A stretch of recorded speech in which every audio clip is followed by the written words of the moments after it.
Everyone believed it was a professional, international crime syndicate. They were wrong. The theft from Mexico's National Anthropology Museum on Christmas Eve, 1985, defied all expectations.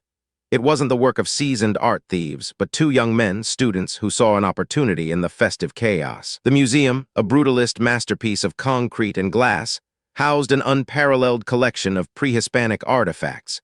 Its security, however, was about to be exposed as remarkably, almost comically, inadequate. Our story begins with Carlos Perches Trevino and Ramon Sardina Garcia, two veterinary students living in a comfortable, middle-class suburb of Mexico City.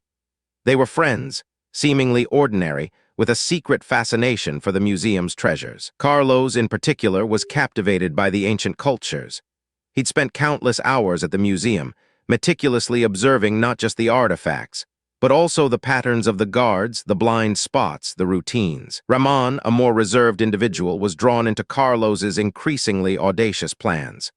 The idea began as a fantasy, then slowly, meticulously, it solidified into a concrete scheme. They weren't after money, at least not initially. Their target, the Mayan and Aztec rooms, specifically the most iconic and irreplaceable pieces. The mask of Pacal, the funerary urns, the jadate artifact symbols of an ancient civilization's power and artistry. Christmas Eve offered the perfect cover. The city would be emptying, families gathered, and the museum's security, already lax, would be further stretched by the holiday spirit.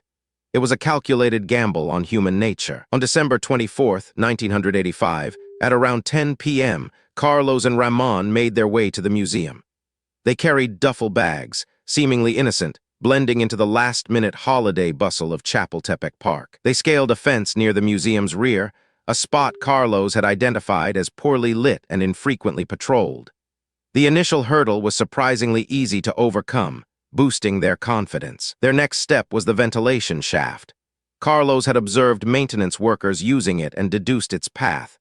It was narrow, dusty, and claustrophobic, but it led them directly into the museum's interior. Inside, the museum was silent, save for the distant hum of ventilation and the muffled sounds of the city. They navigated through the dark corridors, using small flashlights, their hearts pounding in the oppressive stillness. The display cases themselves were shockingly simple to bypass. Many were secured with basic padlocks, not the high-tech, alarm-integrated systems one would expect for national treasures. They spent hours, meticulously selecting and removing 140 pieces, including the iconic Teotihuacan obsidian mask and the Mayan jade mask of Pacal. These were not mere trinkets, they were priceless archaeological wonders. The sheer volume of items suggested a lack of urgency, almost a leisurely pace. The absence of sophisticated alarms meant they could take their time, carefully extracting each piece. By 5 a.m. on Christmas Day, their duffel bags were heavy. They retraced their steps, exiting through the same ventilation shaft and fence, disappearing into the pre-dawn darkness as families began to wake for Christmas morning. The discovery of the theft on Christmas morning sent shockwaves across Mexico and the international art world. Initial theories pointed to highly organized foreign syndicates, experts in high-value art crimes. The Mexican government, embarrassed and under immense pressure, launched a massive investigation. Interpol was involved and borders were tightened. But the thieves were far from the sophisticated criminals everyone imagined. Carlos and Ramon, with their haul, found themselves in over their heads. They had the treasures, but no legitimate way to sell them. The black market for such unique artifacts was smaller and more dangerous than they anticipated. They attempted to pawn some pieces, then tried to find buyers through underworld contacts in Guadalajara.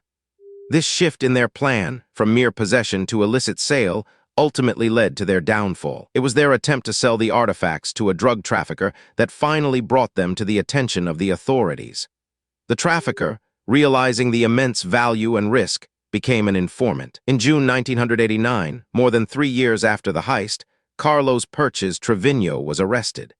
He quickly confessed, leading police to Ramon Sardina Garcia and, more importantly, to the vast majority of the stolen artifacts. The treasures were found hidden in a closet in Carlos's parents' home in Satellite.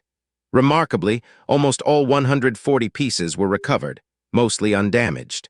A collective sigh of relief echoed through the archaeological world. The audacity of two students, exploiting glaring security weaknesses, remains a stark reminder that sometimes the greatest threats aren't grand masterminds, but simply those who observe closely enough. Their story is a testament to both the fragility of security and the enduring value of history, a value that two young men tragically misunderstood. It's a heist that changed how museums protect their most precious artifacts. Delve into another improbable true crime by watching our next deep dive into history's forgotten heists.